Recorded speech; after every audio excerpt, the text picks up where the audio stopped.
सुरासुरैर्वन्दितपादपद्मम् लोके जरारुभयमृत्युनाशनं दातारमीशं विविधौषधीनां शङ्खं चक्रं जलौकां दधतं मृतघटं चारुदोर्भिश्चतुर्भिः सूक्ष्मस्वच्छातिहृद्यं शुकपरिविलसन् मौलिमम्भोजनेत्रं कालाम्भोदोज्ज्वलाङ्गं कटितटविलसच्चारुपीताम्बराढ्यं वन्दे धन्वन्तरीतं निखिलगदवन् प्रौढदावाग्निलीलम्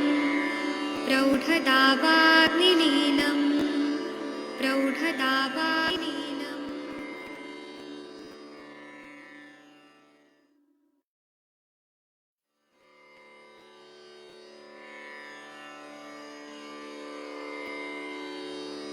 ॐ नमामि धन्वन्तरिमादिदेवम् सुरासुरैर्वन्दितपादपद्मम् लोके जरारुभयमृत्युनाशनं दातारमीशं विविधौषधीनां शङ्खं चक्रं जलौकां दधतं मृतघटं चारुदोर्भिश्चतुर्भिः सूक्ष्मस्वच्छातिहृद्यं शुकपरिविलसन् मौलिमम्भोजनेत्रं कालाम्भोदोज्ज्वलाङ्गं कटितटविलसच्चारुपीताम्बराढ्यं वन्दे धन्वन्तरीतं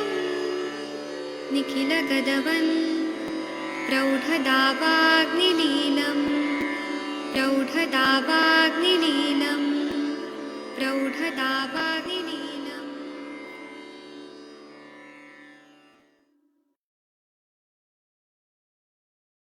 प्रणाम सभी लोगों को। मैं वैद्य अरविंद पाठक आप सभी लोग का स्वागत करता हूं। आज से हम लोगों ने एक नया चीज शुरू किया है। हम लोग एक नया चीज पढ़ते जाते हैं। तो आज हम लोग अलग अलग व्याधि और उनके पूर्व रूप और उनके उपद्रव इस पे चर्चा करने वाले हैं। सभी को मैं प्रणाम करता हूँ। शाम का 7 बज चुका है और हम एक एक व्याधि लेंगे, उसके पूर्व रूप पे चर्चा करेंगे और पूर्व रूप और उपद्रव पे चर्चा करेंगे। और आप लोग को कुछ बोलना है तो आप लोग भी जरूर बोलेंगे। मैं पहले बोल लेता हूँ, उसके बाद में आप लोग बोलेंगे। हम सबसे पहले माधव निदान को अपना ग्रंथ मानते हैं, निदाने माधव श्रेष्ठ। तो ज्वर से शुरू करते हैं। तो ज्वर में जो पूर्व रूप बताया है वो मैं श्लोक में पढ़ूंगा और उसके बाद में आप लोग बोलिए। मैं पहले चरक संहिता का पूर्व रूप पढ़ूंगा, फिर यही चीज माधव निदान में भी यही बोला है। तो उसमें क्या बोला है कि आलस्यम, ज्वर आने वाला है तो क्या क्या सिम्टम होते हैं तो हमें पहचान देना चाहिए कि पूर्व रूप है, ज्वर आने वाला है। तो आलस्यम, आलस आ जाता है। नयने आस्त्रस्रावम, आस्त्राश्रम मतलब आंखों से आंसू बहुत ज्यादा आने लगता है। जृंभणम, वो जम्भाई आने लगती है। गौरवम क्लमह, शरीर में गुरुता आती है और मानसिक थकावट बहुत ज्यादा बढ़ जाती है। ज्वलनात् तपस्व अंबु भक्ति द्वेषा विनिश्चितो, मतलब पूरे बॉडी में गर्मी लगने लगती है और कुछ खाने पीने की इच्छा नहीं होती है। ऐसे लगता है कि खाया पिया पच नहीं रहा है। अविपाक ऐसे सिम्टम होती है। निद्राधिक्य बहुत ज्यादा होता है। श्रम लगता है, बहुत थकावट आती है। अरति, मन बहुत बेचैन होता है। अंग गौरव बहुत ज्यादा होता है। जृंभाधिक्य बहुत ज्यादा होता है। अविपाक, आविल नेत्रता मतलब आंख जो है वो गंदा गंदा ऐसे दिखाई देने लगता है। नेत्र स्राव बढ़ जाता है। अंगमर्द होता है। पिंड को द्वेष्टन होता है। रोमहर्ष होता है। सारी चीजें बुक पिक्चर होंगी ऐसे भी नहीं है, 5-6 सिम्टम भी होंगे तो हमें पता चल जाता है। और मधुर रस का द्वेष होना मतलब मीठा चीज पसंद नहीं आता है। मीठा चीज, हलवा बन रहा है, सेवई बन रहा है, खीर बन रहा है, उसको देखते ही कैसे तो अजीब फील होने लगता है। और क्या खाने का इच्छा होता है तो अम्ल कटु लवण रस की इच्छा होने लगती है।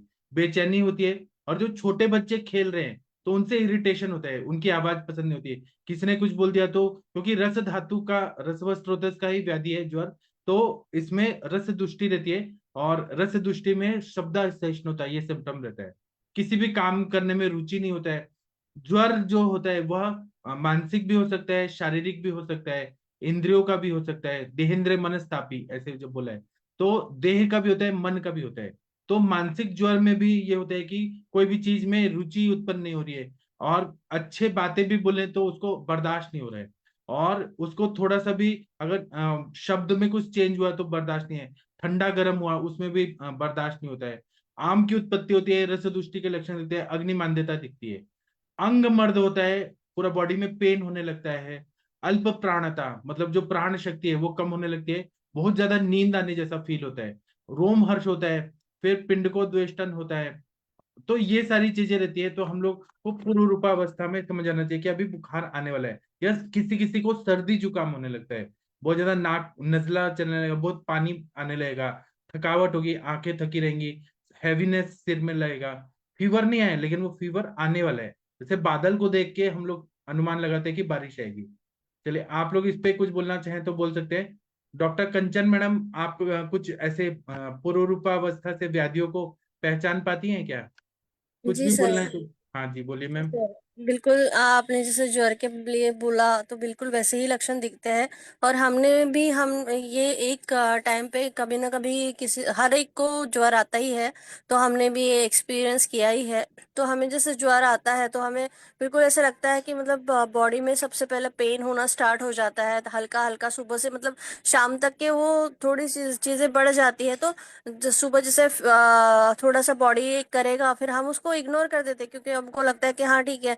पर फिर थोड़ी थोड़ी देर के बाद ऐसे खाने की इच्छा नहीं होती है, मतलब मनपसंद का खाना भी है तो भी भूख भी नहीं लग रही है, खाने की तरफ देखने की इच्छा भी नहीं हो रही है। और ये जरूर मिलता है शब्द सहिष्णुता, किसी ने बोल दिया कुछ तो हमें सुनने की इच्छा नहीं होती है, या फिर गुस्सा आ जाता है उस समय, या फिर इरिटेशन टाइप लगता है। और हमें आलस से बहुत लगता है, ऐसे लगता है कि अभी हम सो के रहे, बिल्कुल अभी मुझे कुछ करना नहीं है। और धीरे धीरे फिर इसमें ये जम्भैया आना ये भी एक वातज ज्वर के लक्षण हमें दिखते हैं। तो यहाँ पे बहुत सारी जम्भाई भी आती है, पेशेंट भी कंप्लेंट करता है कि बहुत सारी जम्भाई आ रही है। तो वहाँ पे हमें तुरंत समझना चाहिए कि वातज फीवर के लक्षण में जाएगा करके। तो हमें ये पूरा मतलब इतना अच्छा, बहुत ज्यादा कभी कभी तो इतना मतलब माथा गर्म लगता है, चेहरा पूरा गर्म लगता है और बॉडी एकदम ठंडा रहता है, ऐसे भी सिम्टम्स दिखते हैं बहुत बार। बहुत बार हथेलियां बहुत सारी गर्म मतलब हथेलियां गर्म लगती है, बॉडी एकदम नॉर्मल लगता है। तो बहुत बार शिवरिंग स्टार्ट हो जाता है, मतलब कि हल्का हल्का जैसे कंपन होना स्टार्ट हो जाता है, और फिर थोड़ी देर के बाद बुखार आता है, या फिर नेक्स्ट डे बुखार आता है। ऐसे पूर्व रूप में हम बहुत सारे लक्षण देखते हैं सर। और बहुत बार तो किसी किसी का शिरशूल स्टार्ट हो जाता है, किसी को नोज पूरा ब्लॉक हो जाता है। हर एक को अगर हम पूरे लक्षण हमें नहीं दिखते हैं, फिर भी हमें जो लक्षण दिखते हैं तो उसके आधार पे हम उसको कंक्लूड कर सकते हैं कि जैसे ये वातज होगा, पित्तज होगा, या कफज होगा, या फिर विषम ज्वर है। हमें मतलब हम पूरे उनके लक्षणों को देके, जैसे पूर्व रूप में जितने भी लक्षण हमें दिखते हैं, तो हम उसको थोड़ा सा डायग्नोस करना स्टार्ट स्टार्ट करते हैं। बहुत बार ऐसे होता है कि एकदम इनिशियल फेज में मतलब पूर्व रूपावस्था में पेशेंट हमारे पास नहीं आता है, पर ये हमने जरूर ज्वर का तो खुद होके ही एक्सपीरियंस किया हुआ है। और बहुत बार ऐसे पेशेंट आते भी है, पर इतना वो पहले तो घर में कुछ ना कुछ रखा होता है उनके पास, फीवर के लिए क्रोसिन है, या फिर जो भी नॉर्मल टैबलेट्स है उनके पास, या कोई पेन किलर खा लेंगे, फिर एक दिन के बाद फिर वो आते हैं हमारे पास। जी सर। जी इस पर डॉक्टर महेंद्र सर आप कुछ बोलना चाहेंगे? आपका कोई अनुभव है तो शेयर तो कर सकते। शेयर कर सकते। सर अनुभव तो इसमें यही है कि जब पेशेंट फीवर से पहले आता है किसी और दिक्कत से, और उसको यदि ये लक्षण साथ में मिले, जैसे उसके सिर में दर्द हो, या हल्की सी आंखों में जलन वगैरह हो, या उसको ये कहता है भाई मुझे तो आलस आ रहा है, रात को जागरण ज्यादा किया है, उससे उससे उसके कई बार दिक्कत हो जाती है, उससे पेट वगैरह भी खराब हो जाता है। तो उससे अपन आइडिया लगा सकते हैं इसको बुखार आएगा, बुखार के हिसाब से उसको ट्रीटमेंट कर सकते हैं अपन इस तरह से। क्योंकि फीवर लेके तो पेशेंट एडवांस में जो पूर्व रूप में कमी आता है, लेकिन वो और लक्षणों के साथ में आ सकता है। जैसे कई बार उसको वॉमिटिंग हो रही है, और वॉमिटिंग के साथ में उस तरह उसको रात रात जागरण किया है, या कोई बहुत ज्यादा मेहनत का काम किया है, उस तरह से उनको वोमिटिंग वगैरह या सिर दर्द वगैरह या खाने की इच्छा नहीं हो रही, भाई मुझे सुबह से आज भूख ही नहीं लगी बिल्कुल, और पता नहीं क्या हुआ मेरे को, तो इस तरह की दिक्कत लेके पेशेंट आते हैं, उससे अपन पूर्ण रूप समझ के और अपन ज्वर का ट्रीटमेंट कर सकते हैं सर। जी, पूर्व रूपावस्था में ही हमने जब, और सुश्रुत में बोला है ना, संचयम च प्रकोपम च स्थान भेदम, तो उस हिसाब से जब ये स्थान आने लग रहा है, भेद तो पूर्व रूपावस्था रहती है, स्थान तो पहले संचय होता है दोषों का, फिर प्रकोप होता है, प्रसर होता है, फिर स्थानावस्था जब आती है, उसी टाइम पे चिकित्सा करे तो वो व्याधि आगे नहीं होगी, आगे नहीं बढ़ेगी, और संप्राप्ति भंग होकर पेशेंट ठीक हो जाएगा। इसका बहुत ज्यादा महत्व है। पूर्व रूप पे ही हम लोग बार बार चर्चा करेंगे और डीप में करेंगे।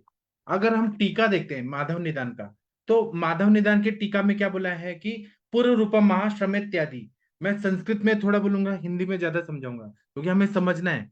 तो इसमें बोलते हैं कि श्रम इत्यादि, थकावट होती है, बिना मेहनत के ही थकावट होती है, रोगी को टूटा टूटा ऐसा फील हो रहा है कि अब वो टूट गया है पूरा अंदर से, मन से और शरीर से।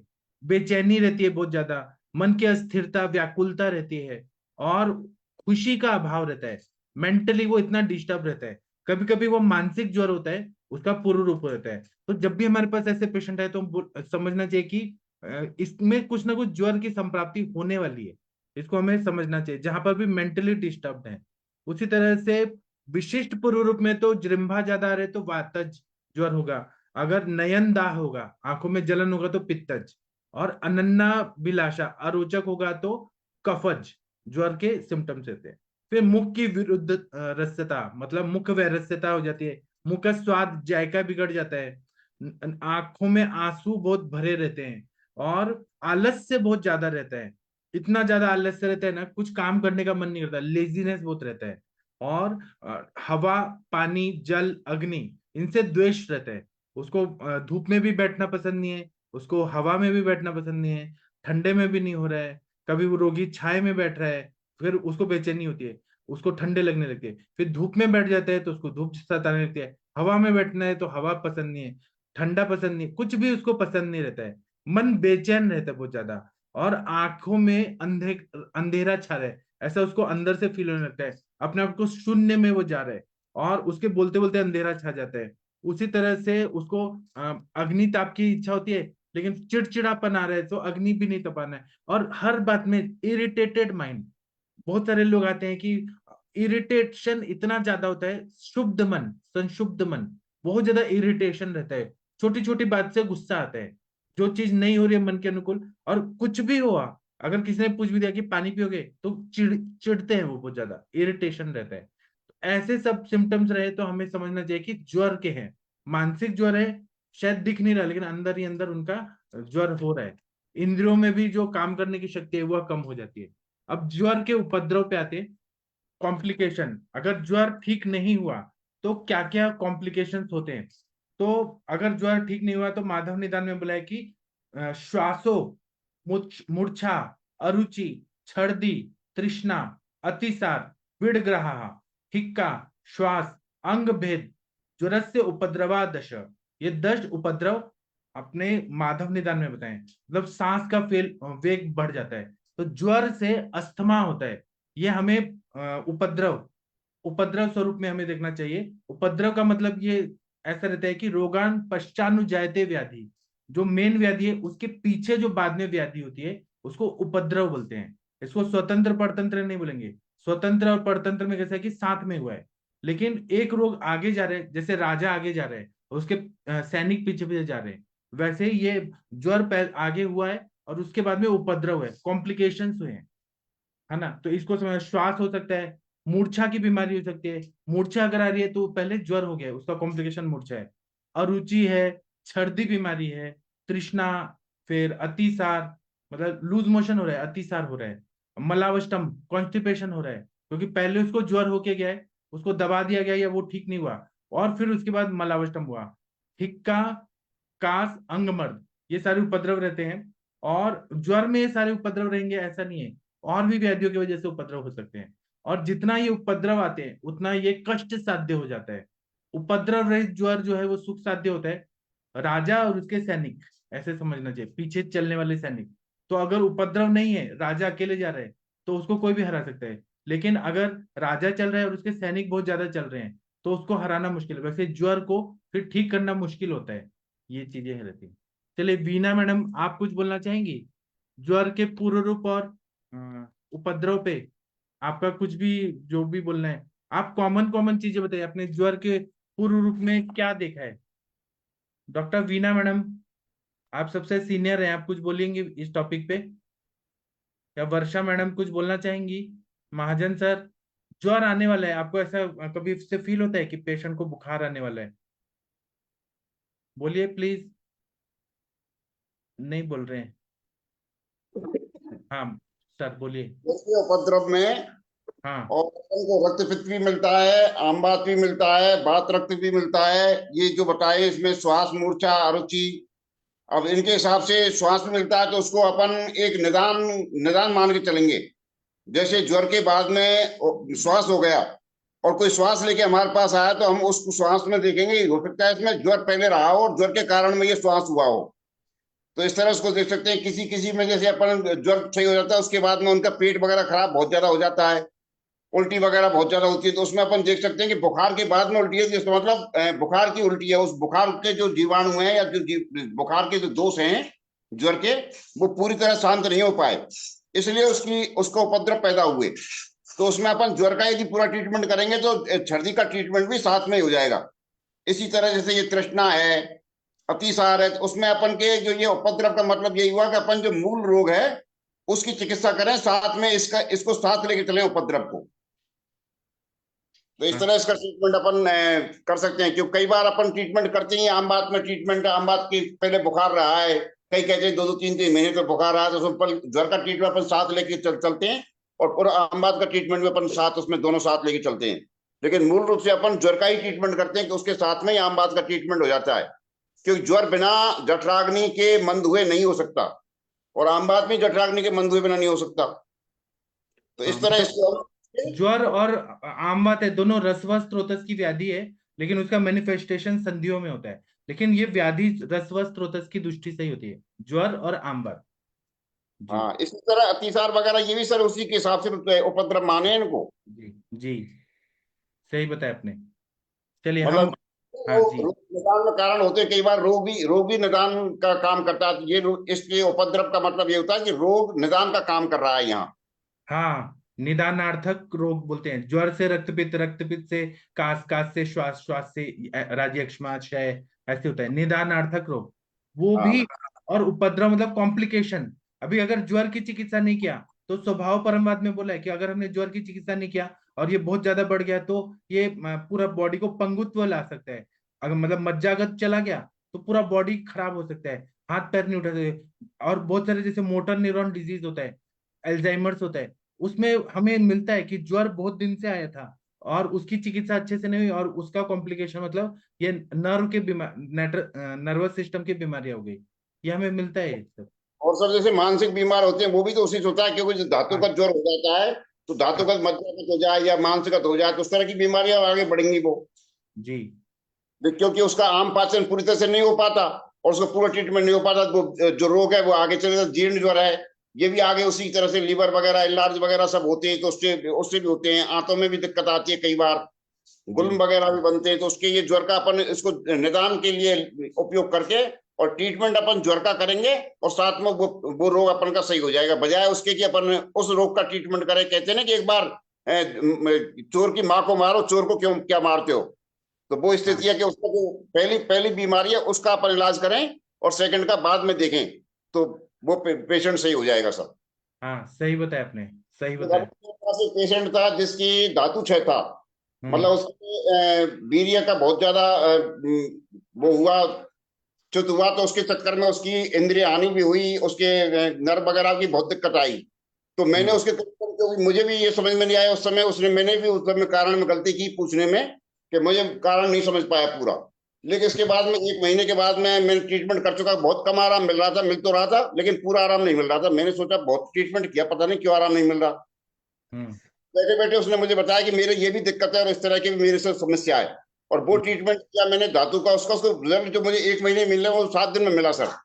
जी मैंने उसको धातु को पहले रोका, और धातु के पौष्टिकता होते ही और वो सारी बीमारियां उसके जो नर्वस सिस्टम की थी, सर्वाइकल भी था उसके, चलने में भी दिक्कत हो रही थी, कानों से भी कम सुन रहा था, आंखें भी उसकी कमजोर होती जा रही थी, सिर में बहुत दर्द होता था, उन सारी बीमारियों में आराम मिला। तो इसलिए मैंने ये सोचा कि उपद्रव की चिकित्सा के बजाय अपन उसकी चिकित्सा करें, मूल रोग की। जी, यही चिकित्सा सिद्धांत है। मूल व्याधि चिकित्सा करे, उपद्रव तो ठीक होने ही वाला है। सही बताया आपने। जी, इस पर वीणा मैडम, वर्षा मैडम, आप कुछ बोलना चाहती हैं? ग्रंथोक्त मत बोलिए, अनुभव से बताइए। चलिए, अनुभव सुनना है। जी अनुभव। हाँ, हाँ पहले कौन बोलिए बोलेगा? मोनिका जी।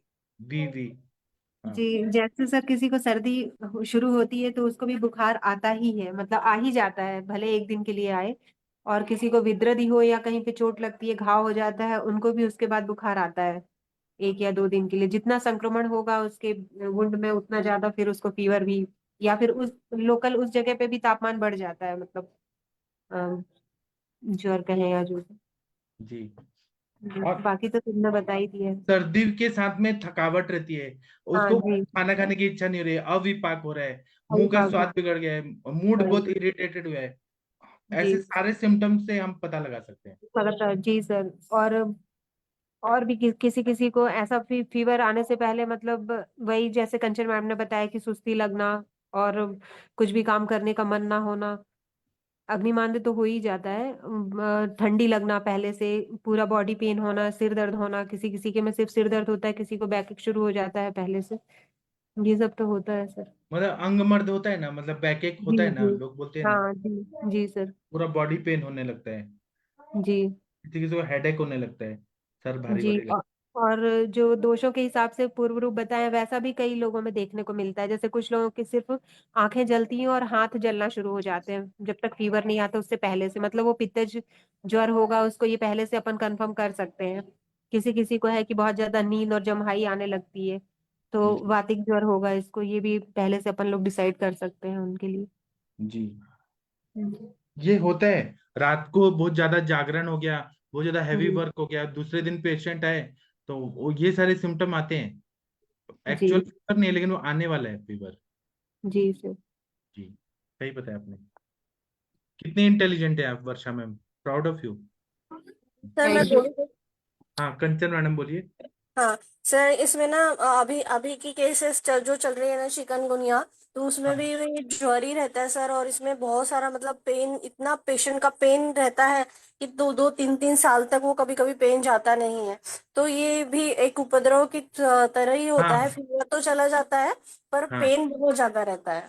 जी हाँ, सर। ये उपद्रव, चिकनगुनिया का उपद्रव आज के जमाने की व्याधि है चिकनगुनिया, और उसका उपद्रव मतलब ज्वाइंट पेन, और कीटक। सर हाँ, ऑटो इम्यून डिसीज भी बहुत बार मैंने देखे हैं कि उनकी सबसे पहले ज्वर से स्टार्ट होता है, और ज्वर की फिर बाद में जैसे हम उसको निदानार्थ करें, जैसे अभी महेंद्र सर ने बताया कि हमें व्याधियां दिख रही है, तो बिल्कुल बहुत बिल्कुल ऐसे दिखती है सर।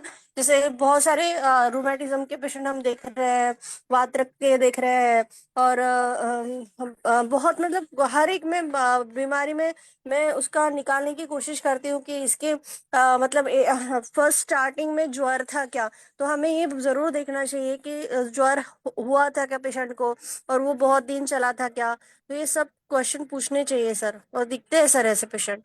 जी जी, सर। सही बताया आपने, एकदम परफेक्ट बताया कि कीटक दंश जन्य, मच्छर ने काटा, मतलब एक कीड़ा है उसने काटा, और उसके विष के प्रभाव की वजह से चिकनगुनिया का कॉम्प्लिकेशन मतलब ज्वाइंट पेन होता है, और वो जाके आमवात या वातरक ऐसे हो जाता है। सही बताया आपने। चलिए वीना मैडम। हाँ, महेंद्र सर बोलिए। उसमें जो ये जीवाणु है, जीवाणुओं का अपन, क्योंकि उसमें जो पॉइजन एक तरह से जो खून में विष है, हाँ उसका इफेक्ट है, उसको अपन पूरी तरह दूर नहीं कर पाए। और बुखार तो अपन जो ये एलोपैथी की गोलियां वगैरह देते हैं, तो वो जहर तो पूरा जाता नहीं है ना, उसकी हाँ। अग्नि अग्नि जठराग्नि पूरी सही होती है, आम पाचन होता है। तो उसी हम्म। के कारण वो जो जो जॉइंट का पेन है, वो कंटिन्यू 2 2 3 3 साल से रहता है। यदि उसमें अपन उसके आम पाचन कर दें और हम्म। साथ में विष की दवाई कर दें, तो वो पेशेंट आराम से बहुत जल्दी सही हो जाता है, चिकनगुनिया का पेन वगैरह। हम्म। मैं अपने चाचा का बात बताता हूँ। मेरे सगे चाचा हैं, वो पूना में रहते हैं, इंडियन एयरफोर्स में वो थे, रिटायर हो गए ऑनरी फ्लाइंग लेफ्टिनेंट से। तो उनको ना चिकनगुनिया हो गया था, तो वो उठ भी नहीं पा रहे थे, चल भी नहीं पा रहे थे। तो उनके बेटे भैया ने मेरे को कहा कि पापा को ये इतना कॉम्प्लिकेशन हो गया है और हम नेचुरोपैथी में ले जाना चाहते हैं। तो मैं गया, मैंने देखा रिपोर्ट, और उनको एलोपैथी के डॉक्टर्स ने दिया था, पेन किलर वगैरह दिया था, लेकिन वो काम नहीं कर रहा था। वो 7 दिन से परेशान थे, उठ भी नहीं पा रहे थे, चल भी नहीं पा रहे थे। तो मैंने उनको क्या क्या दिया वो मैं बताता हूँ। सर हमारे सिखाते वही चीज मैं सिखा रहा हूँ। तो चंपक आदि अगत की गोलियां दी, 2-2 गोली सुबह शाम। त्रिभुवन कीर्ति रस दिया, बेल दुर्वा तुलसी के स्वरस के साथ। फिर मैंने उनको ये दिया, आम पाचक वटी दिया। इतना देके मैं पहले आया। तो और एक विरेचन वटी देके आया कि आप विरेचन करिए। विरेचन करने से उनकी अग्नि पर, और वो क्या बोल रहे थे सिम्टम वो भी मैं बताता हूँ। उठ नहीं पा रहे थे, सारे जॉइंट्स में स्वेलिंग था, और कमर में भी, पूरे बॉडी के सारे जॉइंट्स में पेन था चिकनगुनिया के बाद। और उसके बाद में उनका प्लेटलेट काउंट कम रह रहा था। तो डॉक्टर्स ने प्लेटलेट के लिए कुछ ये पपीते के कुछ टैबलेट देते हैं आयुर्वेदिक। एलोपैथी डॉक्टर आयुर्वेद का यूज कर रहे हैं, वो कुछ टैबलेट दिया था और एंटीबायोटिक्स वो दिए थे, लेकिन मैंने कहा ये सब बंद करें, इसका साइड इफेक्ट होगा। तो उनको ना एंटीबायोटिक्स खाने से उल्टी आ रहा था, मतलब नौशिया फील हो रहा था, वो बंद करा दिया। तो और मैंने फिर आम पाचन वटी दिया। विरेचन कराने में उनकी बहुत सारे अच्छे से पेट साफ हुआ। फिर उस दिन लंघन कराया, तो लंघन करने से उनकी अग्नि प्रदीप्त हो गई। मैंने कहा अब ज्वाइंट पेन रह गया है ना, तो अभी इसके लिए आप ये आम पाचक वटी, त्रिभुवन कीर्ति रस, बेलदुर्वा तुलसी के सूरज से, और चंपकादि अगत लीजिए। और बाद में मैंने 4 दिन के बाद उनको थोड़ा अच्छा लगने लगा, फिर मैंने गूगल कर दिया, जैसे त्रयोदशांग गूगल, पंचतिक्त घृत गूगल दिया, और बस ये 2-3 दवाई दिया, लशु नदी वटी दे दिया। तो वो ना पूरा ठीक हो गए। और अभी वो गांव जाके, नॉर्थ इंडिया में तो कितनी ठंडी है, तो अकेले प्लेन से गए, वहां गांव का सारा काम खेती बाड़ी देख के आए। और तो फिर मैंने छोटे चाचा से कहा कि उनको कोई जॉइंट पेन वगैरह था क्या, बोले नहीं। मतलब मुश्किल से 10 दिन के ट्रीटमेंट में वो इतने अच्छे हो गए कि अकेले जाके फ्लाइट से घूम फिर के गाँव देख के सब काम उम करके फिर वापस आ गए। इतना अच्छा आयुर्वेद से होता है, एलोपैथी से नहीं होता है। चिकनगुनिया होने के बाद वो कभी ठीक नहीं होता है। और प्लेटलेट को बढ़ाने के लिए मैंने उनको आरोग्यवर्धिनी वटी और गुड़ुची सत्व ऐसे बोला था। तो वो प्लेटलेट भी बढ़ गया। पपीते का पत्ते का रस भी पी रहे थे, वो ठीक हो गए, पूरा ठीक हो गए। हाँ, अभी कंचन मैडम कुछ बोलिए आप, या वीना मैडम। वीना मैडम आपका चांस है अब, डॉक्टर वीना मैडम। हाँ। हाँ सर, मैंने आज टाइम ज्यादा नहीं मिला, मैंने सिर्फ पूर्व रूप का ही अभ्यास किया है थोड़ा। हाँ जी। पूर्व रूप बहुत अच्छी तरह से मालूम होना चाहिए, क्योंकि सिर्फ निदान से हम व्याधि का निश्चय नहीं कर सकते। पूर्व रूप क्या है? पूर्व रूप तो हेतु सेवन करते हैं हम। तो हेतु सेवन के बाद दोषों का संचय होता है, प्रकोप होता है या प्रसर होता है, और बाद में स्थान संश्रय करते हैं ये दोष।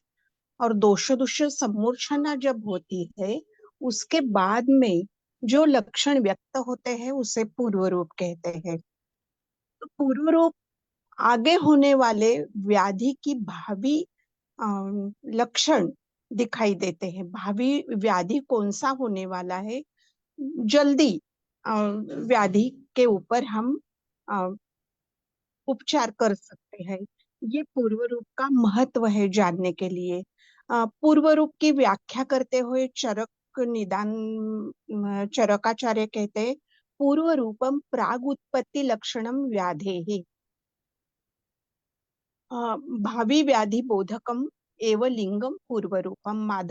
मधुकोशकार ऐसा कहते हैं। इसमें जब इसमें पूर्व रूप के 2 प्रकार हम करते हैं। सामान्य पूर्व रूप, जैसे कि ज्वर में इस सामान्य पूर्व रूप में ज्वर में कौन सा व्याधि आधिक्य है ये समझ में नहीं आता। जैसे कि अभी बोल रहे थे कि आरती है, श्रम है, वैवरण्य है, तो कौन सा दोष प्रमुख है ये नहीं इसमें समझ आता। मगर विशिष्ट जब पूर्व रूप जानते हैं हम, जैसे कि वातज है, जृंभा आ रही है ज्यादा ज्यादा, तो ग्रंथकार कहते हैं जृंभा अत्यर्थम समीरणात्। वातज ज्वर है तो वहां पे जृंभा ज्यादा आती है। नयन दाह है तो पित्तज व्याधि है। अन्न के प्रति अरुचि है तो कफज ज्वर का हम वहां पे विचार करते हैं।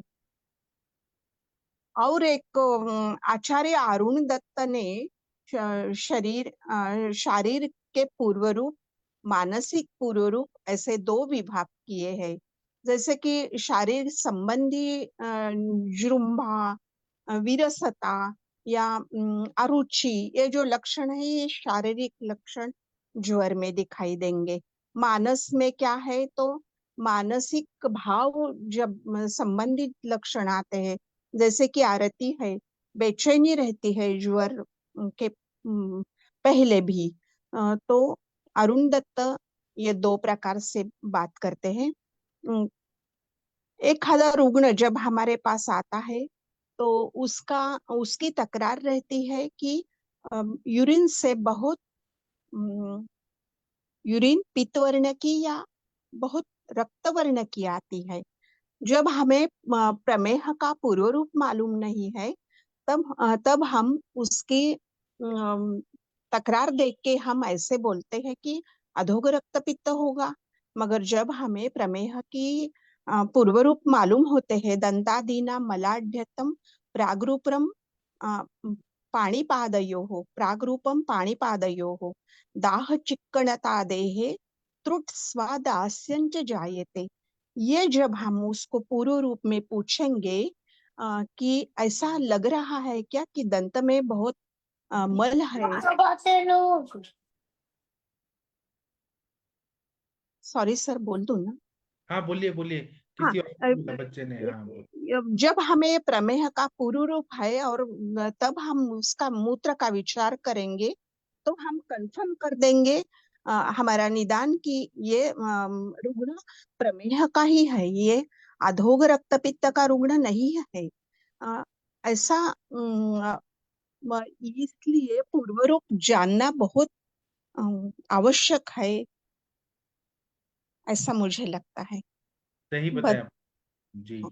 और बताइए, और कुछ बताना चाहती हैं? आपने पेशेंट देखे हैं तो आपको ऐसे डायग्नोसिस करते टाइम पता चला कुछ ऐसे? हाँ सर, मैं थोड़ा थोड़ा विचार करती हूँ ऐसा। और ये जो अभी आपकी चर्चा, मैं थोड़ी लेट ज्वाइन हो गई हूँ तो मुझे पहला कुछ मालूम नहीं है आप क्या बोले वो। मगर प्रमुख व्याधि की ही हम हमेशा चिकित्सा करते हैं। लक्षणात्मक ज्वर अनेक व्याधि में लक्षण के स्वरूप में आता है और कभी कभी प्रमुख व्याधि के रूप में भी ज्वर आता ही है। जब हम प्रमुख व्याधि की चिकित्सा करते हैं तब लक्षण आपोआप ही कम हो जाते हैं। जी सही बताया आपने, बहुत अच्छा बताया। Thank you sir. और किसी को कुछ बोलना है इस टॉपिक पे? कुछ बोलना चाहते हैं बोल सकते हैं। मैं कंचन जी के साथ एक दो बातें कर सकती हूँ? हाँ कंचन मैडम आपसे बात करना चाहती हैं, डॉक्टर जी कंचन मैडम। मैम। हाँ जी। जी आपका मैम बोलिए। रिसर्च, हाँ कंचन जी नमस्कार। रिसर्च का काम चल रहा है क्या आपका? जी मैम, हाँ हाँ। अभी ये हम लोग मुझे 200 का ये बनाने हैं, क्वेश्चन पेपर रेडी किए हैं अच्छा। हाँ, तो हमने मतलब कि क्वेश्चन बनाए हैं ऐसे। हाँ, जब वो मेरा रेडी हो जाएगा ना मैं आपको शेयर करूंगी, हाँ क्योंकि मुझे वैसे भी वो कलेक्ट करना है सबका। क्योंकि ये ऑब्जर्वेशनल स्टडी है, मतलब 200 फीमेल्स लिए है मैंने एक ग्रुप में, हाँ। जहाँ पे मेरा एज ग्रुप है 40 to 50 फीमेल्स का। अच्छा। यहाँ पे पेरी मेनोपॉजल ग्रुप की मैंने फीमेल्स ली है, उनका हाँ जो मानस स्वास्थ्य है हाँ तो वो कैसा है।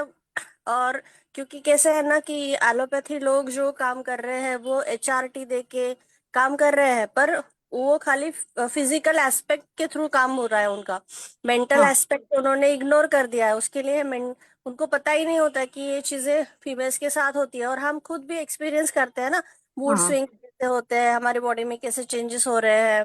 इवन हाँ मैं भी वही एज ग्रुप की हूँ तो मुझे ये पता चलता है, तो मैं चाहती थी कि मैं सब लोगों का ऐसे पूरा डेटा कलेक्ट करूं, और उसमें से मानस स्वास्थ्य की किस में अच्छा है, मतलब इसको मैंने को रिलेट किया है इमोशनल क्वेश्चन के साथ। मतलब हाँ हाँ इमोशनल क्वेश्चन एक चीज ऐसी है कि जैसे आपका ई ई आई मतलब कि इंटेलिजेंस से हम जैसे कि आईक्यू कैसे चेक चेक करते हैं ना बच्चों का या बड़ों का, हाँ तो हम वो हाँ मेजर है ना कि हमारी हाँ इंटेलिजेंसी कैसी है। तो हाँ। ऐसे ही ईक्यू ये ई आई का मेजर है, मतलब कि हम इंटेलिजेंसी उससे मेजर कर रहे हैं ईक्यू से। तो अच्छा। हम ऐसे क्वेश्चनर बनाएंगे, 100 क्वेश्चंस रहेंगे उसमें। हाँ आप जैसे एक एग्जांपल कि आप हमेशा हैप्पी रहते हो क्या, या फिर आपको कोई चिड़चिड़ होती है क्या, आप ज्यादा गुस्सा करते हो क्या। तो ऐसे जो कुछ क्वेश्चनर ऑलरेडी रेडी होते हैं कि जो हमारी मतलब गवर्नमेंट में बोलो मैनक्वालिक स्केल, ऐसे स्केल टाइप होता है कि वो स्केल्स उनके ऑलरेडी रेडी है, मुझे बस उसको उठाना है और मेरे पेपर में डालना है। हाँ मुझे हाँ एक आयुर्वेद क्वेश्चन आया मुझे बनानी पड़ी खुद की, जिसमें हाँ मैंने खुद के 12 क्वेश्चन अभी निकाले हैं। वो अप्रूवल के लिए भेजे हैं मैंने बाकी लोगों के लिए, बाकी लोगों के जो रिसर्च में काम करते हैं। हाँ फिर वो हाँ अप्रूव होके आएंगे। फिर उस पे वो उन्होंने बोला कि नहीं ये 12 क्वेश्चन एकदम परफेक्ट है, इसमें से 10 आप लोग दो उसको निकाल दो, तो वैसा हो जाएगा। फाइनल वो 10 क्वेश्चन हमारे पास आ जाएंगे पूरा। फिर क्वेश्चन का एक केस फॉर्म बनेगा, उसमें क्वेश्चन में पेशेंट का नाम सब, उसके डिटेल्स, उसकी प्रकृति वगैरह सब जाएगा। हमारा एक नॉर्मल क्वेश्चन क्वेश्चन जैसे हमारा पे एक ये होता है ना किस पेपर, उस टाइप का। फिर इस हाँ। पे क्वेश्चन ऐड हो जाएंगे और फिर वो फॉर्म फिलअप करना है और वो पूरा पूरा डेटा लेके फिर उस पे स्टैट लगाना है। अच्छा, तो ये सब्जेक्ट तो क्लिनिक, अच्छा है। हाँ बहुत अच्छा है। क्लिनिकल ऑब्जर्वेशनल स्टडी लिया है मैंने। हाँ। तो इस पे काम बहुत, क्योंकि एक एक क्वेश्चन भरने के लिए शायद मुझे हम्म। 45 मिनट्स लग जाए एक पेशेंट का। हाँ। जी। आपको बहुत अच्छा। आपको अच्छा, मुझे अच्छा लगा कि आपको मतलब क्यूरियोसिटी थी कि मैं क्या कर रही हूँ करके। हाँ, थैंक यू आप मैम। मिस कर रही थी। आपको सबसे हाँ ज्यादा मिस कर रहे थे कि कंचन मैडम कहाँ हाँ, नहीं है अब तो आपकी एब्सेंसी। नहीं मैं बिल्कुल, मुझे ना बिल्कुल मिस करने की इच्छा नहीं होती मैम। मैं अस्वस्थ हो जाती हूँ ये टाइम, अगर मेरा किसी ने ले लिया ना, अगर फोन आ गया या पेशेंट भी रहा ना, मैं उसको बोलती हूँ 8 बजे आना, वो बोलता है नहीं मेरा जमेगा नहीं, मैं 7:15 बजे आता हूँ। तो फिर मुझे लगता है यार क्लास गई मेरी। सुबह की तो मेरी जाती है, क्योंकि आस्था का टिफिन रहता है तो मैं बिल्कुल हिल नहीं पाती हूँ कि उसमें अटेंड करूँ और मैं खाना बनाऊँ, ऐसे होता ही नहीं मेरे से। पर शाम का तो मैं बिल्कुल मिस नहीं करती हूँ। पर कैसे होता है ना मैम कि वो पूरा सब करना, क्योंकि पीसी की आदत नहीं थी, मेल हाँ करने की आदत हाँ नहीं थी, ये सब की आदत नहीं थी ना, वो सीखना पड़ा सब चीजें। हाँ। वो एक्सेल में डालो, फिर आप उसको पूरा चार्ट बनाओ, फिर ये सब चीजें सीखनी पड़ी, पर मजा आ रहा है। मजा आ रहा है, हाँ। और आप लोग को पता होगा कि कंचन मैडम ने टॉप किया हर चीज में। एमडी जी फर्स्ट एग्जाम, इतना साल के गैप के बाद भी एमडी करने गई और वहां पर भी संहिता में टॉपर है मैम। जी जी। वाह वाह, आपकी शिष्या है। यस, वही बोलने वाली थी मैं। क्योंकि मुझे मुझे नहीं पता था मेरी कैपेसिटी क्या है शायद। तो वो सर ने ही निकाली है कैपेसिटी मेरी और कुछ करने की है। इसलिए सर ने जो इनकरेज किया हम लोगों को, एक्चुअली हम उसी की वजह से ये कर पा रहे हैं। मुझे नहीं लगा था, मैंने जब अभी ये क्वेश्चन आया तैयार किया ना, तो मुझे लगता है कि मेरा हम जैसे हम सोचते हैं ना प्रवर सत्व, अवर सत्व और हाँ मध्यम हाँ सत्व। तो हाँ हम लोग जो भी ये चीजें कर रहे हैं ना, ये एज ग्रुप के हम अवर प्रवर सत्व वाले लोग हैं, क्योंकि हमारा, हाँ, ईक्यू लेवल हाई है, इसीलिए हम लोगों में पॉजिटिविटी है। और वो पॉजिटिविटी लाने के लिए भी सर जिम्मेदार है। एक्चुअली जब लेक्चर सुनते हैं ना, तो बिल्कुल माइंड फ्रेश हो जाता है, कोई चीजें दिमाग में नहीं आती है। बिल्कुल मतलब एकदम शांत हो जाता है माइंड, ऐसे लगता है कुछ जैसे भजन सुनने के बाद या कोई कुछ अच्छा भगवान का सुनने के बाद जैसे लगता है ना, वैसे ये हाँ सर का लेक्चर सुनने के बाद लगता है एक्चुअली मुझे। मुझे इसीलिए मैं मिस नहीं करती, मैं हमेशा रिकॉर्डिंग तो देखती हूँ जब भी टाइम मिले ना। मेरा क्लिनिक में पेशेंट नहीं है, मेरा रिकॉर्डिंग मतलब ये चालू ही रहता है, सर का लेक्चर चालू ही रहता है मेरा। जी sir, thank you so much sir, और सर की वजह से ही हूँ मैं जो भी हूँ एक्चुअली। जितना भी एक्सप्रेस कर पा रही हूँ शायद वो सर की वजह से ही मैं एक्सप्रेस भी कर पा रही हूँ यहाँ पे। नहीं तो मुझे आप एक्सप्रेस करना, और सर ही सिखाते हैं एक्चुअली सबको बुला बुला के। आप बताओ कैसे बोलना है, वो भी सर ही सिखाते हैं। वो थकते नहीं, थकते सबको नहीं है, ऐसा। कंटिन्यूअसली हाँ, बोलते भी रहते हैं बोलते और रहते हैं। थकते नहीं है, सबको इनकरेज हम्म, करते रहते करते रहते हैं, आपको अकेले को नहीं, हमें भी हाँ वही बता रही हूँ ना, सबको ही करते हैं, ऐसा किसी को नहीं कि मतलब सर का ऐसे कोई नहीं कि एक पर्सन को ही पकड़ के बैठेंगे, सर सबको इनकरेज करते हैं। अभी हमारे ग्रुप में देखो ना कितने लोग एमडी कर रहे हैं अभी। हाँ, अभी शशि मैडम भी चली गई, उनका एग्जाम है शायद कल परसों, उनका और सबसे नहीं, डेट पहले तो नहीं ये आई होगी। घर संभाल के सब चीजें कर रहे हैं। हाँ, तो ये इसमें आपकी बहादुरी है कि आपको घर का भी नहीं, सपोर्ट मिल रहा है, माता फिर पिता भी की। मैं बोलूंगी कि आपकी वजह से ही मैं कर रही हूँ, तो मेरी इच्छा बहादुरी। जागृत करते हैं ना आप, हाँ वही, बोल बोल के करो करो, इच्छा तो बहुत कितने अच्छा दिनों की होगा। थी, पर आपने बोला नहीं हाँ। होता तो शायद मैं करती भी नहीं। विनीता मैडम को आपको याद है, वो द्रव्य गुण का बहुत अच्छा बोलती थी, तो उन्होंने हाँ दो गायनेक साल मिला ना। देखा, 2 साल वेट किया, उसके बाद इस साल क्लियर कर दिया उन्होंने एंट्रेंस। वो और उन्हें गायनेक चाहिए था, वो गायनेक भी उन्होंने लिया, वो अच्छा हुआ कि उनको जो चाहिए था वो उन्होंने लिया। हाँ हाँ, ऐसे आरती मैडम ने भी काय चिकित्सा लिया। हाँ उनका भी अच्छा हो रहा है, मतलब सभी लोग अच्छा ही कर रहे हैं। हाँ, और इसका आप लोग को फायदा भी होने वाला है, ऐसा मत सोचिए, एमडी करने के बाद कितना स्कोप बढ़ जाता है, अलग अलग कॉलेजेस में, प्रेजेंटेशन में, नेशनल सेमिनार में, वर्ल्ड आयुर्वेद कांग्रेस में कितना नाम होता है कि MD doctor from DY Patil नहीं मेडिकल। इसमें फिर और बहुत सारे वे दिख जाते हैं आगे के लिए हमको, एक्चुअली एमडी हाँ करते समय हमें हाँ बहुत सारे वे, हम क्या कर सकते हैं समझो, अभी मैं तो प्रैक्टिशनर हूँ, अभी मुझे पता नहीं मैं आगे क्या करने वाली हूँ, पर मुझे बहुत सारे वे मिल गया अभी कि मैं ये भी कर सकती हूँ, मैं वो भी कर सकती हूँ, मैं प्रैक्टिस भी कर सकती हूँ, प्रैक्टिस में मैं पेशेंट का डेटा कैसे जमा करूँ, मैं उस पे और क्या कर सकती हूँ, ऐसे मतलब खुद का दिमाग चलने लगता है। और आज जो बच्चे बीएमएस हो रहे हैं तो वो गैप नहीं करते, वो ताबड़तोड़ एमडी तुरंत की करते हैं, एंट्रेंस हाँ देते ही है। लेकिन गैप करके किया ना तो ज्यादा तो अच्छे से ज्यादा अच्छा लगता है एक्चुअली। अच्छा समझ। मैच्योरिटी आती है ना उतनी नहीं प्रैक्टिस में भी। एक्चुअली क्या होता है ना, थोड़ा सा पेशेंट देखने को मिलता है ना, हाँ हाँ जब हम एमडी हाँ। का पढ़ते हैं ना तो उसमें बहुत हेल्प होता है। क्योंकि अभी मैं देखती हूँ ना, मेरे साथ में जो न्यू कमर्स है एकदम जैसे तुरंत यूजी किया फिर पीजी के लिए आए, उनका नॉलेज इतना नहीं रहता है, और जो प्रैक्टिशनर है या फिर कुछ समय के बाद आए ना उनका नॉलेज अच्छा रहता है, और उनको ग्रास्पिंग आसान भी जाता है। बढ़ती है। हाँ उनको आसान भी जाता है। हाँ। और अभी कंचन मैम आप कॉलेज में जाती हैं तो वहाँ पे प्रेजेंटेशंस होते हैं अलग अलग, तो हाँ आपको सर, कितना मजा आता है ना वहाँ पे मजा आता प्रेजेंटेशन है बिल्कुल, करना। बहुत मजा आता है। हाँ और फिर लगता है कि हम भी कर सकते हैं, ये तो अभी हम भी कर सकते हैं ऐसा लगता है फिर। हाँ। और हमने कोई case case taking case series कैसी बनानी है, मतलब केस प्रेजेंट कैसे करना है, ये भी हम सीख जाते हैं अपने आप। हम्म, अभी तो आपको आर्टिकल भी पब्लिश करना होगा ना, हाँ सर, इंटरनेशनल। एक्चुअली हाँ ये खत्म करते करते ही मैं वो उसका भी सोचूंगी। मेरे जो टॉपिक रिलेटेड ही मैं मोस्टली सोच रही हूँ। हाँ, करिए देखिए, करिए। बताऊंगी सर मैं। हाँ, मतलब हमें एक अलग अलग डायरेक्शन मिलते हैं कि एमडी के टाइम पे हम बहुत कुछ सीखते हैं। अभी मुझे भी जब मैं एमडी कर रहा था तो हमारे भारतीय विद्यापीठ में हमको एक ऐसा होता था टीचिंग स्किल का, तो मेरे को ऐसे 100 बच्चों को पढ़ाने का क्लास मिलता था एमडी के टाइम पे, और वहां पे हम कैसा पढ़ा रहे हैं उसके लिए हमारे टीचर आके बैठते थे पीछे, कि हम कैसा पढ़ा रहे हैं, क्या बोल रहे हैं। तो मैं प्रैक्टिस करके एमडी करने गया था, तो मुझे वहां पे बोलने में इजी जाता था। जैसे मैंने इंद्रिय स्थान एक पढ़ाया था कि ऐसे ऐसे अरिष्ट सूचक लक्षण है, जो किताबों में है वो वैसा सच में है।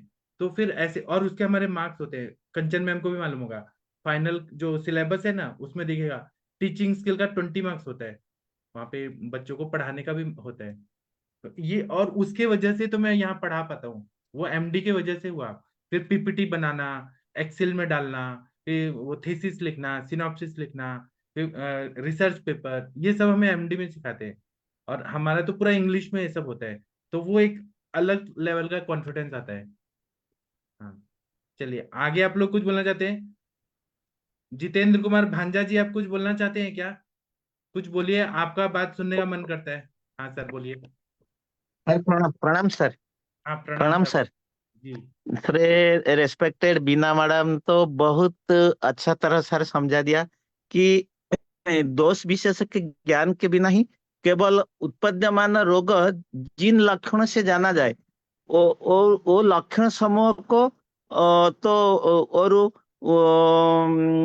उनका जो विशेष लक्षण होता है, विशिष्ट व्याधि के विशिष्ट रूप को ईषद व्यक्त जो होता है इसे तो पूर्व रूप बोलते हैं। इसमें ज्वर में तो माधव निदान में भी बहुत अच्छा तरह लिखा है कि श्रमा रति वैवर्ण्यं वैरस्यम नयन प्रभ इच्छा द्वेष मुहुश्चापि शीत वात तपादिषु जम्भांग अंगमर्द गुरुता लोमहर्ष अरुचस्तम अप्रहश्च शीतम च भवेत उत्पश्यति ज्वरे। सर सबने भी ऐसा बताया, सब मैडम रेस्पेक्टेड कांचन मैडम भी बताया, आपने तो बहुत अच्छी तरह बता दिया। और इस तरह भी जो महेंद्र सर ने बोला कि हर रोग में भी ज्वर आ सकता है। जैसे कहीं कोई आघात लग गया तो उसमें जो घाव हो गया, उसमें जो जीवाणु लगते हैं उनका शरीर से जो टॉक्सिन लिबरेट होते हैं, उनसे भी हमको ज्वर हो सकता है। तो इसलिए हमको राज जख्मा भी में भी ज्वर आ सकता है। जो माइक्रोबैक्टीरियम ट्यूबरकल है, उससे जो टॉक्सिन लिबरेट होते हैं वो भी ज्वर को उत्पन्न करते हैं। लेकिन उनसे हमको इससे चाहिए कि जिस कारण से ज्वर उत्पन्न होता है उसी कारण को जब माइक्रोबैक्टीरियम नष्ट हो जाते हैं तो दवाई खाने से तो भी ज्वर अपने आप ही शांत हो जाता है। तो सर इतना ही हर रोग का भी पूर्व रूप जो लक्षण होता है, मैडम ने बोला जो प्रमेह का पूर्व रूप, एक विशिष्ट अनुभवी वैद्य को हर रोग का पूर्व रूप अच्छी तरह मालूम होना चाहिए। जो वातज है पित्तज है का किन दोष से उत्पन्न होता है उसको बिना जानते हैं जो लक्षण व्यक्त हो जाता है उससे जाना जाता है, तो वही तो पूर्व रूप होता है सर। इतना सर थैंक यू बहुत सर। अच्छा बताया आपने। अभी हम डॉक्टर मनीषा मैडम का सुनेंगे, जो छत्तीसगढ़ में प्रैक्टिस कर रही है मैडम, बहुत सीनियर मैडम है। डॉक्टर मनीषा सिंह मैम, अगर आप सुन पा रही हैं, आप अनुभव से बताइए कि आपने कौन से पूर्व रूप देख के व्याधि को समझ लिया, ऐसा बताइए, अनुभव वाला बात। जी सर प्रणाम सर, प्रणाम सभी को। और मैं थोड़ा दिन डिसकंटिन्यू हो गई थी, कुछ कार्य थे घर में, फिर भी मैं जुड़ी रहती थी सर। और बिना उसके तो ऐसा लगता है कि हम लोग सब भूल गए हैं, और कंटिन्यू जैसे होते हैं ना तो ऐसा लगता है करंट आ गया है। ये चीज़ तो जो कंचन मैम बोली वो बिल्कुल सही बात है। सर ये जो व्याधि के प्रारूप, पूर्व रूप और उपद्रव से जिसे आज आपने टॉपिक लिया, बहुत ही अच्छा था। सभी ने अच्छा बताया, मैं बहुत शॉर्ट में सुनी हूँ अभी। इसमें एक और थे जो हमारे ऋषियों ने जो रिसर्च करके रखा था, जो अति सूक्ष्म है, और भी जो हम व्याधि हेतु संप्राप्ति कारण निदान जो भी हम देखते हैं उसमें भी अति सूक्ष्म है कि जो हम आध्यात्मिक, आधि भौतिक, आधि दैविक, इन तीनों का भी यदि यथार्थ ज्ञान रखते हैं तो हम रोगी को और अच्छे से उसके पूर्व रूप को भी और जो उसके कॉन्ट्राइंडिकेशन है उसको भी बहुत अच्छे तरीके से क्लासिफाई करके उसको बहुत अच्छे से ट्रीट दे सकते हैं सर।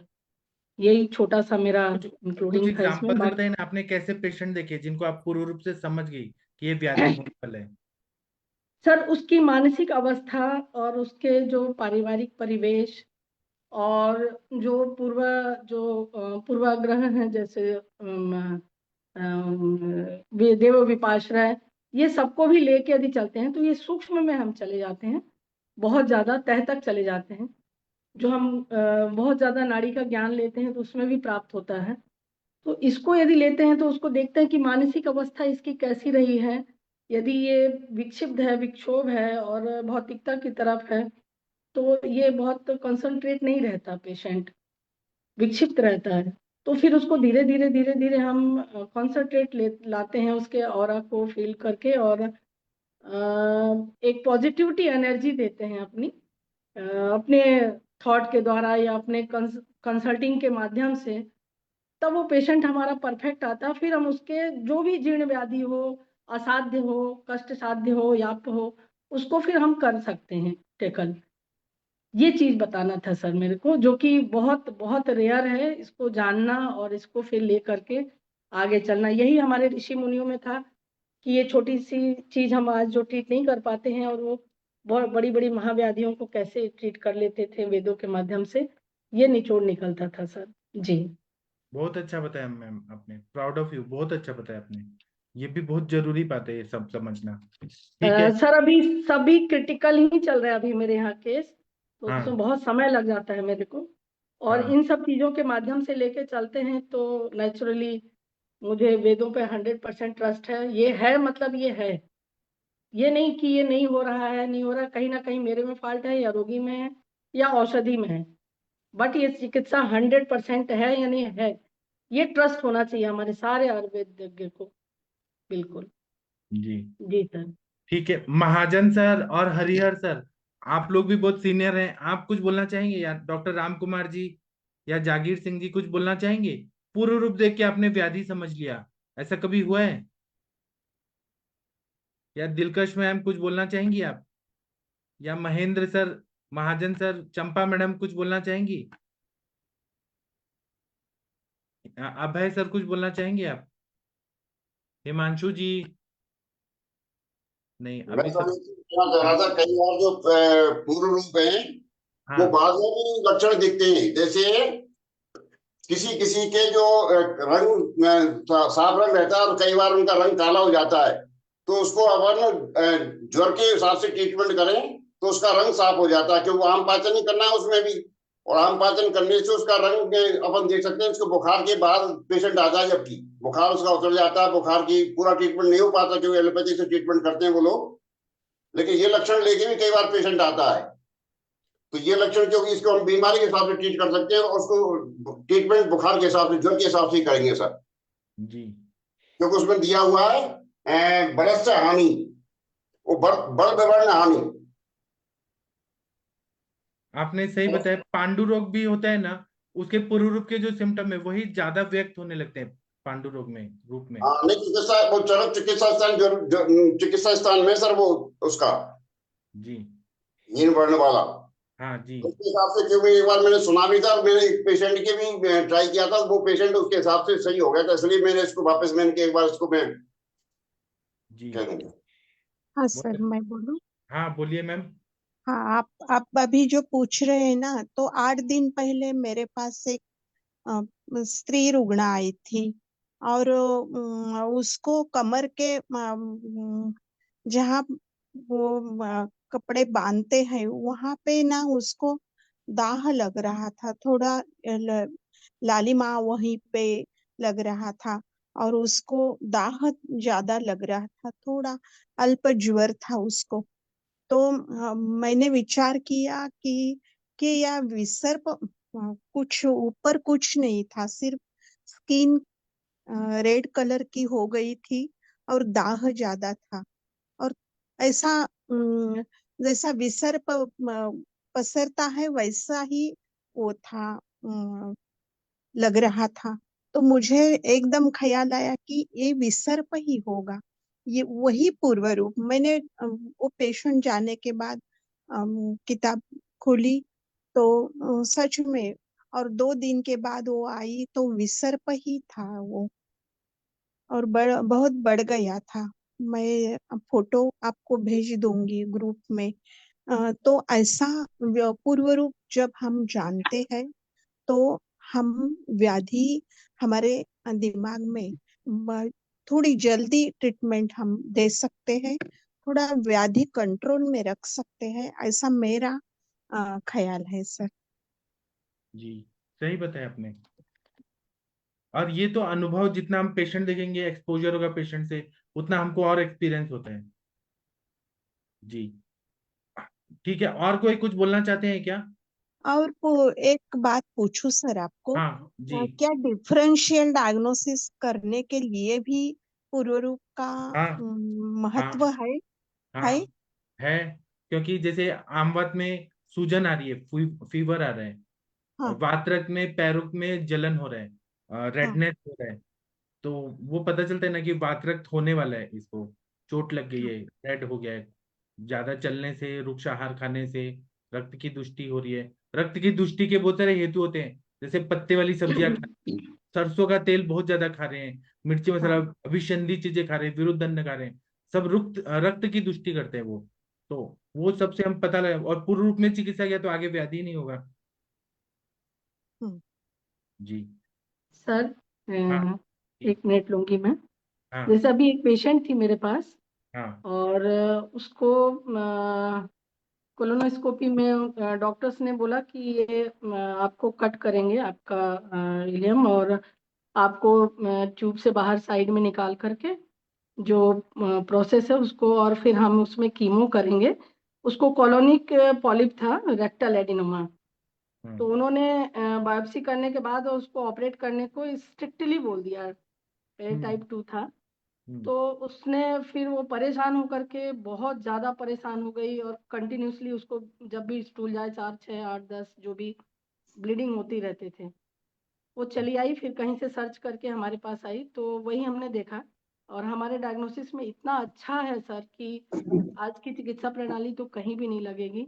तो मैंने उसको वही देखा, थोड़ा सा गृहिणी की चिकित्सा दी, दीपन पाचन 3 दिन तक का देने को करके, फिर मैं 3 दिन के बाद बुलाई, क्योंकि इतना क्रिटिकल केस मैं डायरेक्ट कैसे लूँगी। और पेशेंट एचबी भी उसका कम होते जा रहा था, और बहुत बहुत ज़्यादा मुश्किल जा रहा था। इतनी ज़्यादा फ्रस्ट्रेशन में थी वो कि आके बैठती थी तो रोती थी। फिर 3 दिन के बाद जब आई, तो फिर मैं उसको 7 दिन की फिर और दवा दी, और एक बस्ती दे दिया मैंने उसको नाभि पूरण करा के। उसका इतना पेट में गैस था, उसको उसका यूट्रस भी रिमूव कर दिए थे, और करीबन 1.5 साल तक उसको स्टेरॉइड चलाए थे। ऑस्टियोआर्थराइटिस था, ऑस्टियोपोरोसिस था।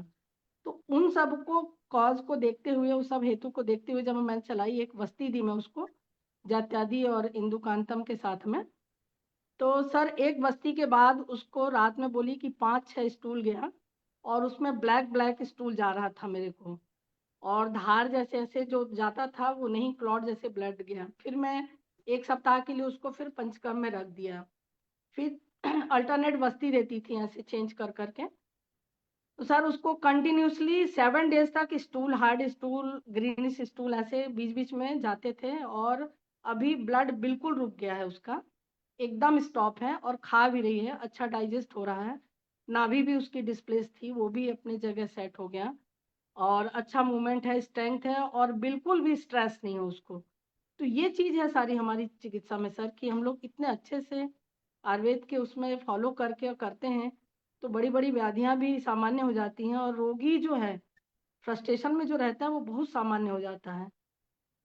तो यही बताना सर कि ये उसकी दुर्गत होनी थी चिकित्सा में, और अभी सिर्फ मैं गृहिणी को लेकर के, और उसने जो मेडिसिन खाया इतने समय तक, स्टेरॉइड खाया, तो अल्सराइटिस के उसमें लेकर के मैं चली इसको।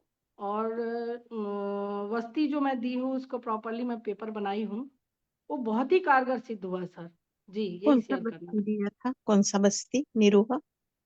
निरूहा नहीं दिया अभी मैं खाली अभी अनुवासा नहीं दे रही थी। 30 ml से स्टार्ट किया मैंने, स्नेह और बस्ती? स्नेहपान भी कराया मैंने। हाँ हाँ स्नेहपान कराया, अभी सर का एक विरेचन बट्टी भी दूंगी। सर किसी हाँ। किसी किसी को उस टैबलेट से सिर्फ वॉमिट भी हो जा रहा है, और फिर इसके बाद विरेचन हो रहा है, एक हाँ, वो आधी मोशन दोष हो रहा ऊपर है। से निकलना चाह रहे हैं ना, कफ ज्यादा होगा तो वो ऊपर से हाँ निकल। सर, तो वो 5-6 वॉमिट हुआ उसको, 5-6 हाँ वमन हुआ, एक पेशेंट हाँ। को दी मैं, और फिर एक मोशन हुआ, बोलती है, एकदम अच्छे से हो गया वो, उसमें कोई दिक्कत नहीं हुआ। तो तो आपने जो बस्ती दिया वो क्या इंदुकांत घृत का दिया? और हाँ ना, नहीं मैं सर उसको 3 लेयर में बस्ती दिया मैंने उसको। एक पहले मैं गंधर्व स्तादी डाली 10 ml, और फिर उसमें 10 ml जात्यादी डाली, और फिर 10 ml मैंने इंदुकांतम घृत को थोड़ा कौशन करके ही सब करके मैंने डाला, और थोड़ा लेटा करके रखी। और बहुत डर रही थी, पहला बस्ती तो ले ही नहीं रही थी, रोना, मतलब 58 समथिंग एज है उनका, 59, रोना वोना की। फिर वो वहां पे ऐसी बार बार कोलोस्कोपी करते थे तो बहुत पेन होता था उनको, बहुत तकलीफ होता था, कई बार उनके टेस्ट किए उन्होंने। और जब वो बोल दिए कि ये कट करेंगे और आपको फिर कीमो करेंगे ये सब, तो बहुत दुखी हो गई वो, बोली मैं ऐसे ही मर जाऊंगी, नहीं कराना मुझे। तो सर ये वस्ती जो है हमारी, एक वस्ती मुझे कॉन्फिडेंस ला दिया, और मैंने वो पेशेंट को रख लिया मैं। कितना सही। और आप लोग कभी भी मनीषा मैडम को देखेंगे, ये हर चैलेंजिंग क्रिटिकल केस ले लेती हैं, ये ऐसे घबराती नहीं है, ये करती हैं, मतलब कोशिश करती हैं, आगे फिर रास्ता मिल जाता है। ये मनीषा मैडम की गुड। हाँ जी सर, जी जी जी, ये तो है, और आप डेयरिंग सबका करती मार्ग। है, अलग अलग प्रयोग करते रहते हैं आप। हाँ कितना अच्छा। हाँ। हाँ जी, मनीषा हम तो प्रैक्टिशनर है ना, डॉक्टर तो हमेशा प्रैक्टिशनर होते हैं, तो उनको प्रैक्टिस करते ही रहना चाहिए। और अपना सही सिद्धांत नहीं छोड़ना है, अपना सिद्धांत पकड़ के जी एक स्टेप लेके करना है, देखते हैं उपचय होता है कि अनुपचय होता है, तो वो हमेशा अच्छा ही रास्ता मिलता है। और 30 अभी मिनट पेशेंट 30 बहुत अच्छी है मिनट सर, वो नारियल का पानी भी नहीं पीती थी, मैं लंघन करा रही हूँ आधा टाइम उसको। हाँ बहुत सारी चीजें अनाप शनाप खाती थी, पनीर वनीर ये वो, कि मुझे ताकत मिले वो मिले। तो बता रहा था बेटा कि मैडम आपने खाना 1/4 से भी कम कर दिया, लेकिन इनको इतनी एनर्जी है और इतने अच्छे से सो रही हैं। इतना मैं भी परेशान हो गया था हॉस्पिटल के चक्कर लगा के, 7-8 लाख रुपए खर्च कर चुका, और आज देखो तो स्थिति ऐसी थी। और उसको जो अभी रैशेस बताए मैम, ऐसे पूरी बॉडी में आ गए थे उसको। तो वातज, पित्त और कफ अनुबंधित लेकर के मैंने उसकी चिकित्सा दी, तो स्नेह स्वेदन में ही उसका रिकवर हो गया। इचिंग करती थी डे नाइट वो पूरा, ये सारी चीजें ठीक होगी। देख के इतनी खुशी होती कि काश हर बीमार व्यक्ति ऐसे ही सुख पाता, ऐसा लगता है। जी। अच्छा, आपने विरेचन वटी का आपको कैसा लग रहा है? त्रिवित लेहम आज या बाकी से ये अच्छा है ना? नहीं, वो सबसे अच्छा है सर। मैंने अभी पेशेंटों पे 3-4 पेशेंटों पे यूज की, और एक पेशेंट तो बिल्कुल उसको डिमांड कर ही रहा है कि मुझे तो ये दीजिए ही।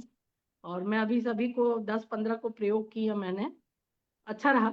1-2 में ही आया, और एक तो मैंने खुद भी यूज किया, हाँ, तो आपको मुझे भी, आपको कैसा हाँ, लगा लेने के बाद? मुझे भी दो वॉमिट हुए। हाँ नौसिया जैसे लगा पहले, हाँ क्योंकि मेरा डाइट ठीक नहीं था। मैं 4 बजे लंच की थी और देर रात में फिर डिनर की, तो वो सही नहीं था, इसकी वजह से हो गया। और बहुत अच्छा रहा, लेकिन विरेचन के लिए तो एकदम स्मूथली, ऐसा क्रैम्पिंग नहीं हो रहा, पेट मरोड़ नहीं होना, ये सब नहीं हो रहा सर। मैं स्नेह पान आपको और अच्छा भेज होना दूंगा चाहिए। मैम।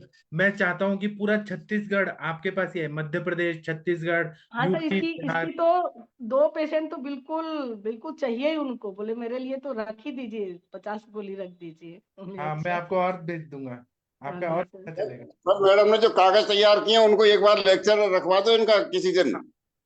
हाँ हाँ जी सर, हाँ जी सर, इसको ना, इसको बहू भी बोली है कि इसको मैं पूरा केस पेपर तैयार करूंगी सबमिट करने के लिए इसमें, और पूरी सब चीजें मुझे दीजिए। और एक और है सर, वो जो टकायासु आर्थराइटिस वाली जो पेशेंट है सर, हाँ अभी उसके रिपोर्ट्स भी बहुत अच्छे आए हैं। बस वो डी डाइमर उसका डबल है, 1015 है समथिंग। बाकी सब चीज अच्छा है, काम वाम करने लगी, और इवन अभी तो पिकनिक जा रही है, घूम रही है वो। और अच्छा चल रहा है, अभी तक तो अच्छा चल रहा है सर। मैंने 3 महीने से 6 महीने 1 साल का टाइम लिया है उनसे। हाँ। आप लोग शक्तिशाली कभी पिंड, हाँ, आप लोग कभी भी शक्तिशाली। मनीषा मैडम को देखिएगा, इनमें धैर्य बहुत है।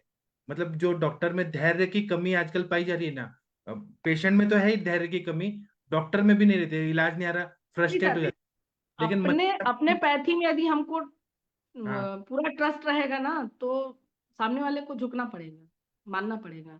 हाँ, और मनीषा मैडम के सामने कोई निगेटिव बोल ही नहीं सकता है। ये बोलेंगे मैं जो कर रही हूँ वो आप करिए, और आपको देखिए धैर्य रख के। मनीषा मैडम में ये गुड क्वालिटी है, ये मुझे बहुत अच्छा लगता है।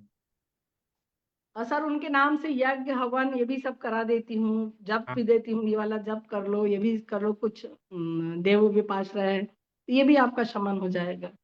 हाँ। और मनीषा मैडम का कैसे है, पेशेंट छोड़ के नहीं जाएगा। एक में मतलब इनमें ये है ना पॉजिटिविटी, कि मैं करके रहूंगी। पेशेंट मतलब भूल के भी नहीं जाएगा, आएगा तो इनके पास ही आएगा, ऐसा होता है। सर आपका आपका भी प्रयास बहुत है, आयुर्वेद आपका हमेशा ऋणी रहेगा। हम सब वैद्यों का तो है ही सर, हम सब ऋणी रहेंगे हमेशा आपके। तो आपको ना मैं और ये भेज दूंगा, आप चिंता मत करिए, आपका और अच्छा होने वाला है। इतने जी जी पेशेंट आने जी। दीजिए, सबको विरेचन वटी करा के पेट साफ ये करिए। ये बहुत बड़ा आविष्कार किया है सर आपने, क्योंकि कई हाँ प्रकार का विरेचन दे दे के ना हम लोग परेशान रहते हैं। और हाँ त्रिविध लेहम वगैरह ये सब आज के समय में काम नहीं कर रहा सर। और आपकी वो जो पुरानी विरेचन बटी है ना, वो बहुत तीक्ष्ण है, तो वो परेशान हाँ हो जाते हैं पेशेंट उसमें। हाँ हाँ इच्छा वेदी में भी परेशान हो जाते हैं, तो हाँ। फिर ये अच्छा रहा आपका। ये बहुत अच्छा है, ये मेरा जी। एकदम रिसर्च। अभी मैं वमन वटी भी और बना रहा हूँ। और सर इसमें मैं एक चीज और करती हूँ हाँ कि मतलब अब आप गुरु हैं, तो उस हिसाब से आपकी गुरुता हर शिष्य में होनी चाहिए। तो मैं देख लेती हूँ कि यदि ये एसिडिक वाला है तो इसको इंदुकांतम घृत देती हूँ। ये हाँ। वात प्रकृति का है तो इसको बला या अश्वगंधा घृत दे देती हूँ। और यदि ये आपका इसमें है तो तिक्तकम घृत, ऐसे करके चला देती हूँ उसके नाड़ी के अकॉर्डिंग। हाँ तो ये स्नेहपान करा के खिचड़ी में, जी और रात में बोल देती हूँ लास्ट में सोते समय ले लो आप इसको नॉर्मल पानी से, और पानी नहीं पीना इसके बाद। जी। इसमें भी अच्छे रिजल्ट आए हैं सर। हाँ मतलब आप विरेचन का वेग शुरू होने के पहले पानी पी सकते हैं। एक बार वेग शुरू हो गया ना, पेट में हाँ हाँ गुड़गुड़, हाँ। तब पानी नहीं पीना है। 3 बार जाके आए तो अपने आप बंद हो जाता है, नहीं तो नींबू पानी पी के बंद करना है। पानी पियेंगे तो आते रहेगा, रुकता नहीं है, फिर डिहाइड्रेट हो जाते हैं। जी जी जी, मैं वही दे देती हूँ नींबू पानी, या लाल चाय बोल देती हूँ, पी लो नींबू डाल करके। जी। अभी ये तो मैंने ऐसे बना दिया है, लेकिन आप इसको मॉडिफाई कर सकते हैं। जैसे आपने कहा कि तिक्ता घृत दे देते हैं पित्त वाले में, कफ जी वाले में, वात वाले में, वो आप दे सकते हैं, मॉडिफाई करिए। क्लासिकल में भी करके यूज कर सकते हैं। किसी जी को जी एक गोली जी। से नहीं हो रहा तो 2 दीजिए, 3 दीजिए, वो तो आप नहीं, मॉडिफाई। उसको क्लासिकल में पाँच पाँच दे रही हूँ सर।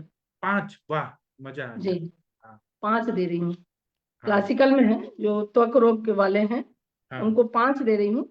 हाँ। और उसको शहद में मिला करके ले लो सुबेरे बढ़िया से, एक डेढ़ घंटे 2 घंटे में अच्छा से विरेचन शुरू हो जा रहा है उनका। बहुत बढ़िया। मैं आपको और भेजूंगा, मुझे और मन कर रहा है कि आपका और अच्छा हो, और अच्छा हाँ हो। नहीं, ठीक है ना सर। Thank you. ठीक है। Thank you sir. अभी हम सेशन बंद करते हैं, थोड़ा ब्रेक चाहिए सभी लोग को। फिर हम 9 बजे मिलेंगे, 9 से 10 क्लिनिकल केस डिस्कशन वगैरह करेंगे। तब तक के लिए थैंक यू, प्रणाम सभी लोग को। Thank you.